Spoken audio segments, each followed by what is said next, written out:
Ngayong araw mga ka-RSP, isa na namang sensitibo pero mahalagang paksa ang pag-uusapan natin. At yan ay ang legal separation. Dahil marami sa atin ang nalilito kung ano nga ba ang pagkakaiba nito sa annulment o divorce. Pero bago natin yung pag-usapan, panoorin muna natin ito. Ako po si Belen, 30 years old. Maaga po kaming naikasal ng asawa ko at 7 taon na po kaming nagsasama. Ngunit, tila hindi ko na kayang ipagpatuloy pa ang buhay na kasama siya. At nais ko na po siyang hiwalayan. May trabaho naman po siya at nagbibigay ng pera. Ngunit, madalas siyang wala sa bahay at hindi umuwi. Minsan, uuwi siya kaso tila kakaiba po yung kilos niya. Doon ko po nalaman na nagdodroga po pala siya. Hindi ko na po siya maintindihan dahil ilang beses ko na din po siyang nahuling may kasamang babae. Nais ko na po talaga makipaghiwalay kaya nagpirmahan po kami sa barangay. Attorney, legal ba to?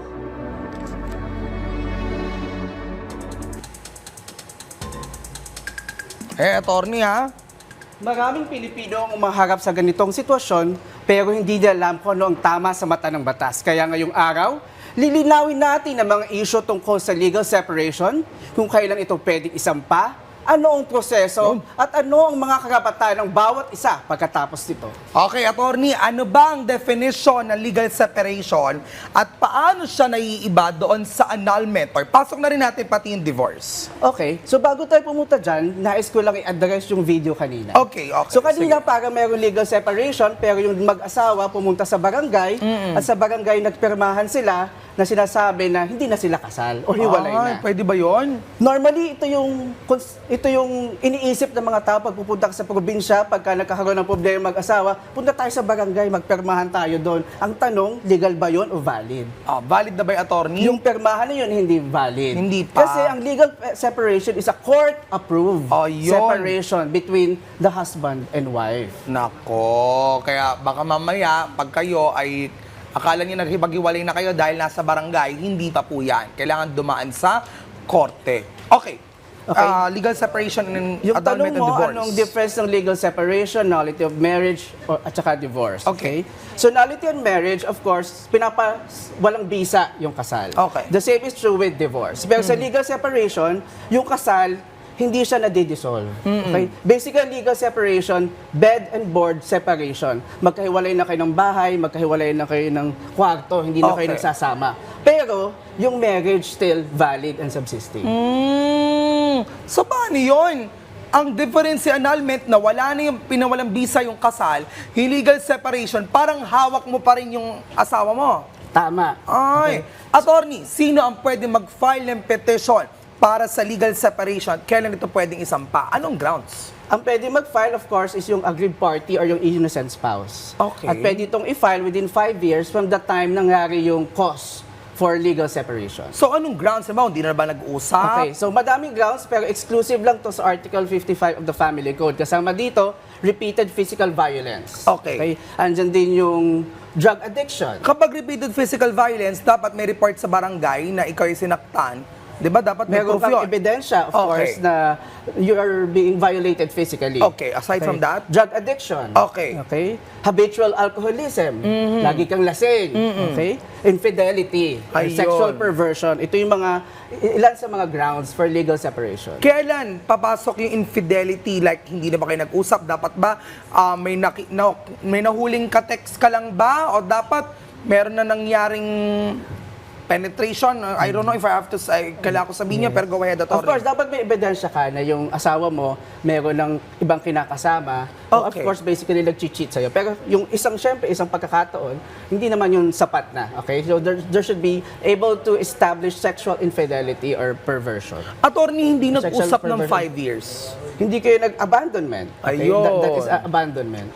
Ayun. Pero kapag annulment, ganun din ba ang risk na kailangan mangyari? para ma-file ang annulment? Yung annulment, may mga grounds din yun. Okay. So iba siya sa legal separation. Iba sa legal separation, magkaiba yung grounds sa nullity of marriage, magkaiba yung sa annulment, at iba din yung sa legal separation, at iba-iba din yung consequences ng bawat isa. Okay, naisip ko kasi, bakit pa mag-legal separation? Bakit hindi na lang diretso sa annulment? Kasi Tama. pag legal separation, tanggal, ano ba mangyari dito? Yung properties nyo ba, mahihiwalay din? Or separated lang kayo ng kwarto o bahay? Okay, yung effects ng legal separation, yung marriage is still valid, pero yung property regime, meaning yung lahat ng properties nyo, paghihiwalayin na yun, yun na yung effect ng legal separation. Pero kung isipin mo, bakit ka magpa-file ng legal separation? Bakit hindi ka lang mag-file ng nullity of marriage or annulment? Ay, pag ganyan, parang gusto kong hawak ko pa rin kasi yung asawa ko. Pwede, that could be one of the reasons. Pangalawa, at naiisip ko, siguro yung mga tao na ayaw nila ng stigma na sasabihin sa mga anak nila na yung mga Ayun, magulang family. nila naghiwalay. Oo. I think that is one of the reasons. Kaya pipiliin na nila ng legal separation, magkahiwalay kayo ng bahay, pero sa mata ng batas, you're still married. Paano kapag halimbawa nakapag-file na ng legal separation at namatay ang isa sa partner dito in terms of benefits, makukuha ba nung asawa since kumbaga parang yung marriage nila hindi naman annulled? Yung consequences or effects ng legal separation is one, you are no longer qualified to be an Okay. heir. Hindi ka na pwede mag-inherit, of course, dun sa asawa mo. Pangalawa, if you are instituted as beneficiary sa insurance, that could be revoked. Kahit sabihin natin na irrevocable yung designation. Ayun. Unlike pag annulment, talagang tanggal lahat. Sa legal separation, it's just the marriage or the sanctity of marriage ba, attorney, yung pinaka-consider? Yes. No. Well, ano ang mga hakba na kailangan sundin sa proseso nitong legal separation? Mula sa paghahain ng petisyon hanggang sa paglabas ng desisyon ng korte. Okay. Medyo unique yung legal separation. So, when you file a petition before the court, hindi agad hihear ng korte yung kaso. Bibigyan Okay. kayo ng 6 months. Ito yung tinatawag na cooling off period. Oh, bago madala ng emosyon trial. eh. Kasi baka Oo. sabihin, sinasabi? Bugso ng damdamin. Bugso ng damdamin. Oo. O kaya baka napilitan ka lang, Oo. hindi talaga gusto mo. So, may cooling off period. 6 months, itatry ng court na itong mga mag-asawa is baka magkakasundo pa naman. Yun naman ang maganda, at least hindi kailangan na parang dahil kayo ay may problema, kailangan masolba muna, no? Ano ang mga epekto ng legal separation, attorney, mula dun sa kustodiya ng anak, maging sige, sama ulit natin yung mana at saka ari-arian ng mag-asawa. So ito yung mga consequences. Una, of course, yung property regime ninyo, paghihiwalayin na. Okay. Paghihiwalayin. Pangalawa, yung custody ng bata, isang issue yan. Normally, binibigay yan sa innocent spouse. But merong mga circumstances na binibigay kahit doon sa gumawa ng kasalanan kung makakabuti doon sa bata. Okay. Pangatlo, in terms of succession, meaning pagka namatay yung asawa mo, hindi ka na qualified na Okay. mag-inherit from your wife or husband. Okay. Pangatlo, sa insurance, you'll be disqualified to be a beneficiary. Attorney, do you have any worst case handled when it comes to legal separation or more of annulment? More of a nullity of marriage. Nullity of marriage talaga. Pero ano daw yung usual na mga rason or personally, may mga binabanggit bang rason ang mga kliyente kung bakit gano'n na they choose legal separation instead of annulment or annulment instead of legal separation? Usually, nullity of marriage. Okay? Kung isipin niyo bakit laging nagiging nullity of marriage, psychological incapacity, bakit hindi annulment or legal separation? Importante nyo i-consider kung may anak kayo. Okay. Halimbawa, pupunta kliyente sa akin, attorney, ano bang kailangan kong i-file? Pero ang gusto ko lang talaga mahiwalay na kami. So, tatanungin ko, may anak ba kayo? Kasi importante, pag may anak kayo, ang consequence kasi ng nullity of marriage, kahit may anak kayo, legitimate pa rin yung anak mo kahit hiwalay na kayo. Ganun din sa legal separation.